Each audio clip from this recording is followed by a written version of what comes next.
ربي فما بوادر ايجابيه، فما بوادر لحتى ماركه المنتخب المغربي.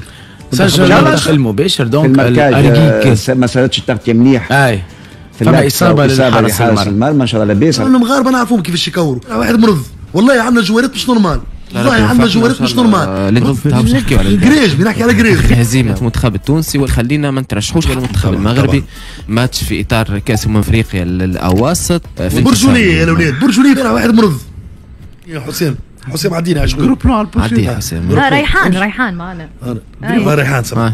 نحكيو على المنتخب. البارح حتى حد فينا ما جاب تكهن صحيح، لانه مباراه الحقيقه خارج كل التكهنات. قلنا الربحه عند اي سكور لي سيبري. سامحني خويا. لا والله انت اللي ما كورتش في بطحه حتى بلاصه. لا اسكت رفع. لا سكور تعطيني النتيجه. مبروك علينا، والاخوان في تونس غيسمحوا لينا. المنتخب المغربي بالرغم انا بكل صراحه ما عجبنيش اللعب ديال المنتخب، لا الماتش ولا اقل من 17، لا بنات لا هادو لا اقل من 20، لا قاعد لا داخل القاعه لا اله الا الله. ما علينا، قلت مبروك علينا. المنتخب الوطني المغربي يفوز ب3-1 على المنتخب التونسي. دوماج اخوتي في تونس، ما هذه كره ما عندي ما ندير، ولكن نتوما بعدا على الاقل حاضرين، وتمناو ان شاء الله ثاني احسن او بلوتو ثالث احسن، لانه غيدوزو جوج ديال الثالثين. فبون كوراج اخواني وهنيئا لكم، وبينوا لنا المنتخب الله يرضي عليكم. بينوا لنا راه هذا اللي ريزولتا كاينين، ولكن راه بحال اللعب ديال الشرعي وديال خليل وزيد.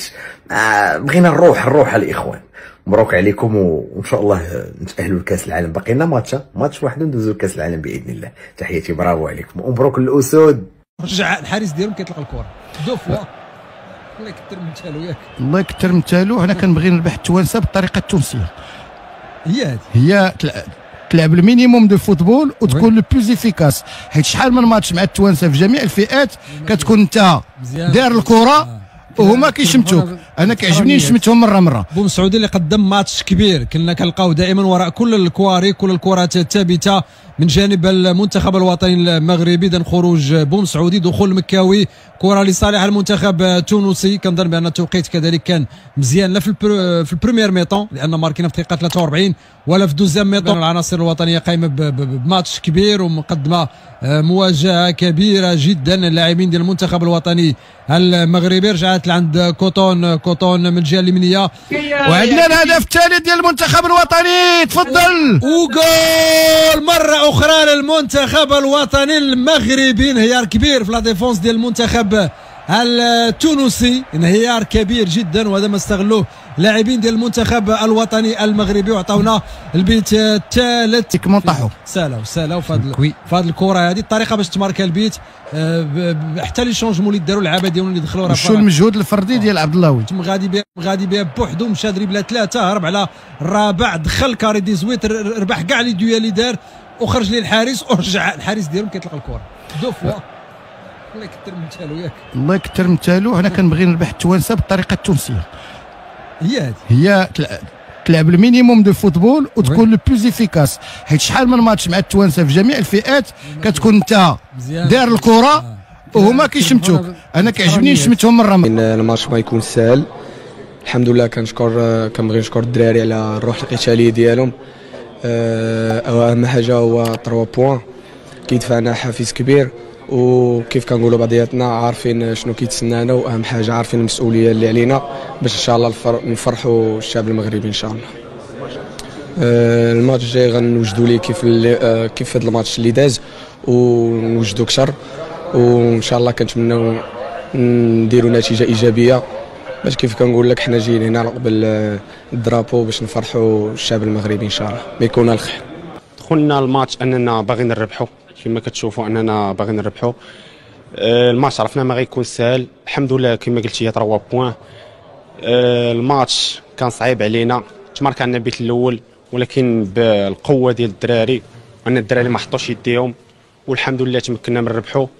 ودابا نفكروا ان شاء الله في الماتش الثاني اللي غيكون صعيب حتى هو ضد المنتخب النيجيري، وان شاء الله حتى هو نربحوه ونتكلاسا بروميير بلاص ان شاء الله. منتخبنا انهزم ضد منتخب نيجيريا 1-0. هو كان نعطيه راينا الهزيمه كانت متوقعه الحقيقه بالنظر للتحضيرات لظروف كيفاش تعاملت الكيب ناسيونال، كيفاش تم اختيار المدرب في وقت قياسي، وزاد اهم من هذا الكل ما ننساوش اللي نيجيريا 7 مرات بطلة افريقيا ومرتين لعبت فينال كاس العالم. الزوز مباريات الجايين هما الزوز مباريات الهامين جدا بالنسبه لمنتخبنا الوطني من اجل التاهل الى الدور الثاني والى النصف النهائي من بعد الى كاس العالم الشيلي 2025. الزوز مباريات اللي مازالونا اولهم ضد كينيا نهار الاحد 4 ماي الاربعه نتاع العشيه في القاهره، ثم نهار 7 ماي ضد المغرب كيف الاربعه نتاع العشيه كينيا اللي انهزمت اليوم امام المغرب 3-2.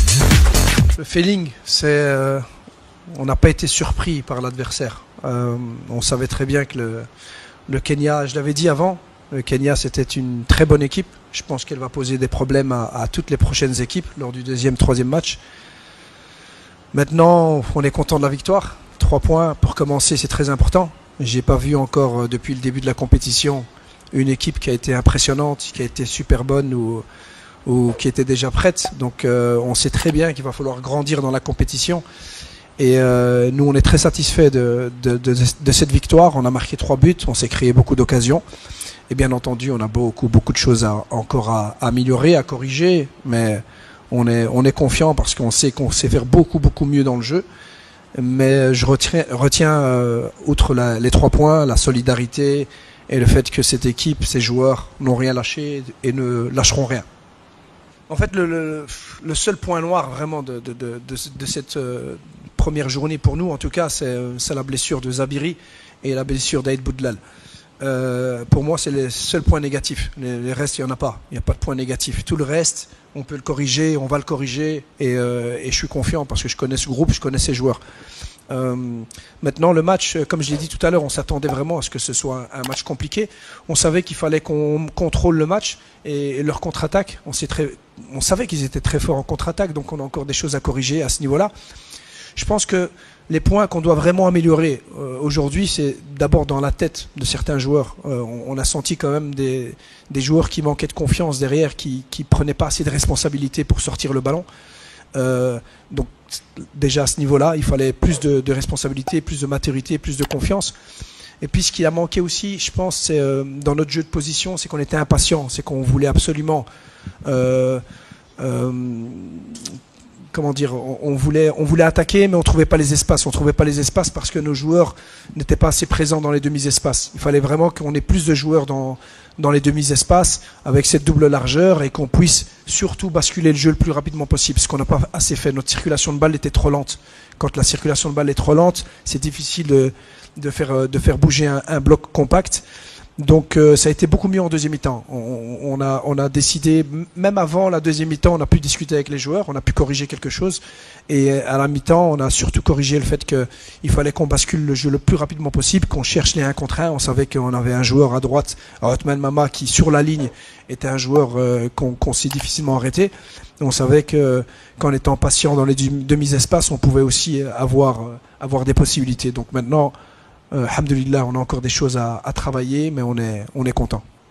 Non, mais ça fait un petit temps, ça fait longtemps que le Maroc, je le répète, c'est Sa Majesté le roi Mohamed VI, que Dieu l'assiste, qui a commencé vraiment à investir énormément sur le football. Qui est à sa tête de tout ce renouveau, c'est Fawzi El-Rja, notre président, qui est quelqu'un de très ambitieux, très ambitieux, qui nous donne à nous tous les moyens pour être ambitieux aussi et avoir les moyens de travailler. Donc nous, on travaille depuis très longtemps. Moi, je suis arrivé il y a 3 ans. Je suis arrivé, c'était déjà, le train était déjà passé, démarré. On était déjà à haut niveau et on essaie de contribuer justement pour continuer à mettre le Maroc le plus haut possible.